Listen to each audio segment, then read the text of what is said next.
पश्चिम में एक बार फिर बिगड़ने लगा माहौल। संगीत सोम ने दिया विवादित बयान तो पश्चिम में गरमा गया मिजाज। सिर तन से जुदा की धमकी का संगीत सोम ने दिया जवाब। क्षत्रियों को शस्त्र उठाने का किया ऐलान। सोम के जहरीले बोलों से पश्चिम का एक बार फिर बिगड़ा मिजाज। पश्चिम की हवा एक बार फिर जहरीली होने लगी है। पश्चिम का माहौल बिगाड़ने की लगातार कोशिशें तेज हो गई हैं। एक तरफ सिर तन से जुदा की मुहिम ने पश्चिम में एक तबके को आग बबूला कर दिया है, तो दूसरी तरफ आग में घी डालने के लिए भाजपा के फायर ब्रांड नेता संगीत सोम ने एक बार फिर विवादित बयान दे दिया। मेरठ में शस्त्र पूजन कार्यक्रम के दौरान संगीत सोम ने क्या कुछ कहा, पहले जरा ये सुनिए। ये क्षत्रिय समाज का कार्यक्रम था, शस्त्र पूजन का एक कार्यक्रम था। राजपूत उत्थान सभा ने एक कार्यक्रम रखा है और शस्त्र पूजन का ये कार्यक्रम यहाँ रखा है क्योंकि आने वाले समय में अब शस्त्र की जरूरत जरूर पड़ेगी। जिस तरीके से एक वर्ग की आबादी बढ़ती जा रही है, जिस तरीके से आतंक फैलता जा रहा है, जिस तरीके से हर आदमी को टारगेट किया जा रहा है, जिस तरीके से हर आदमी को कहा जा रहा है कि सर धड़ से अलग कर देंगे, सर कलम कर देंगे, उसके लिए राजपूत समाज को ही फिर से शस्त्र उठाना पड़ेगा। और जब राजपूत समाज शस्त्र उठाएगा तो न सर से धड़ अलग करने की कोई बात करेगा, न देश में आतंक की बात करेगा, न देश में आपस में भटकाव की बात करेगा। ये राजपूत समाज फिर से शस्त्र उठाएगा। इसीलिए मैंने आपसे बताया ना कि शस्त्र की जरूरत पड़ेगी, राजपूत समाज शस्त्र उठाएगा और फिर से राजपूत समाज शस्त्र उठाएगा। राजपूतों को फिर शस्त्र उठाना होगा। इस बयान के मायने क्या हैं? इसे जरा समझने की कोशिश कीजिए।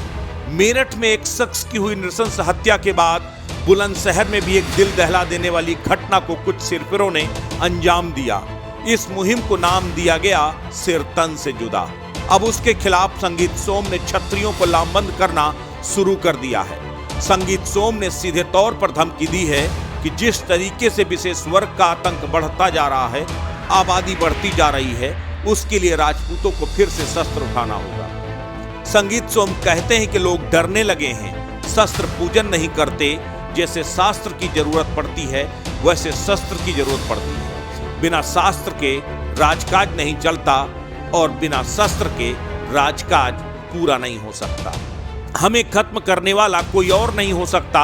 अगर हमें कोई खत्म कर सकता है तो उसके हम खुद जिम्मेदार हैं। संगीत सोम के जहरीली बोलों ने एक बार फिर पश्चिम को लहूलुहान किया है।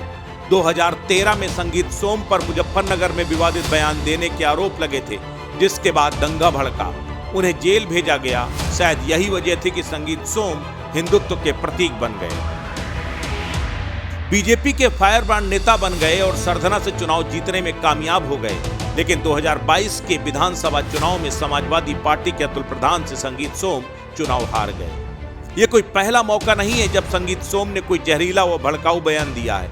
इससे पहले भी संगीत सोम कई बार विवादित बयान दे चुके हैं। वो फिर चाहे वाराणसी की ज्ञानवापी मस्जिद को लेकर उनका दिया हुआ बयान हो, या फिर 10 अगस्त 2022 को सरधना में दिया उनका बयान कि 10 साल के बाद कुछ लोग दोबारा एक्टिव हो गए हैं, गुंडई करने का प्रयास शुरू कर दिया है। मैं समझा देना चाहता हूं कि मैं कहीं गया नहीं हूं, कस्बे में ही हूं। गुंडई करने वालों का इलाज करने में देर नहीं लगेगी। 100 विधायकों के बराबर अकेला हूं मैं। कुछ इसी तरह का बयान संगीत सोम ने 21 सितंबर 2021 को भी दिया, जब उन्होंने ऐलान किया था कि प्रदेश में जहां जहां पर भी मंदिर तोड़कर मस्जिद बनाई गई, वहां बीजेपी दोबारा मंदिर बनवाएगी। अखिलेश यादव सीजनल हिंदू हैं।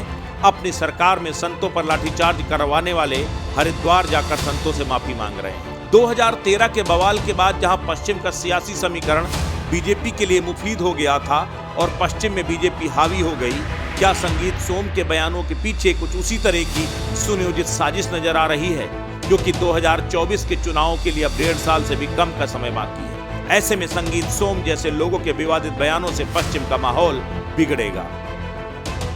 चुनाव हारने के बाद संगीत सोम लगातार एक के बाद एक विवादित बयान देकर खुद को स्क्रीन पर रेलेवेंट बनाने की कोशिशों में जुटे हैं। लेकिन अपनी राजनीति चमकाने के चक्कर में संगीत सोम पश्चिम को एक बार फिर 2013 के मुहाने पर लाने पर आमादा है। मुख्यमंत्री योगी आदित्यनाथ सूबे की कानून व्यवस्था को बिगड़ने न देने का ऐलान लगातार करते रहे हैं, ऐसे में सवाल यह है कि क्या संगीत सोम जैसे बिगड़ैल नेताओं पर योगी का चाबुक चलेगा या नहीं। असत्य न्यूज यूपी के लिए ब्यूरो रिपोर्ट।